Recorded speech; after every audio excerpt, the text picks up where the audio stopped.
अंड्याचे अप्पे हे me better बनवलेले आहे अंड्याचं. तर बघू शकता याच्यामध्ये थोडं तांदळाचं पीठ, 1 वाटी तांदळाचं पीठ, 4 अंडे, कोथिंबीर, कांद्याचा पाला, टमाटर आणि लसणाचा पाला टाकलेला आहे आणि थोडं किंचित इनो टाकलेलं आहे आणि त्याचे अप्पे करून घेतलेले आहे. तर मी ते अप्पे इथे पॅन पात्रात अप्पे टाकलेले आहे, बघू शकता. ते अप्पे आता मी इथे शिजवलेले आहे म्हणजे थोडं. तर तुम्ही बघू शकता अंड्याचे अप्पे किती छान फुगलेले आहे. तुम्हाला जर असं करून बघायचं असेल तर तुम्ही करू शकता.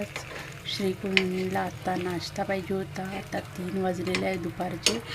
त्याला नाश्ता हवा होता छान, म्हणून मी मगाशी ते बेटर भिजू घातलेलं होतं. तर मग त्याला अप्पे आवडले तर ते अप्पे आत्ता करून देत आहे. तर तुम्ही बघू शकता छान प्रकारे हे अप्पे असे पळून घेतलेले आहे.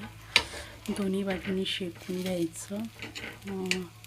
4-4 मिनटं, एक बाजूनी 4 मिनटं शेकले, एका बाजूनी 4 मिनटं, ते पण कमी गॅसवर. छान तुम्ही बघू शकता. आणि हे एक पात्र काढलेले आहे. हे अप्पे छान खुशखुशीत झालेले आहेत. तुम्ही बघू शकता छान रव्याच्या अप्प्यासारखे दिसतात. बघू शकता.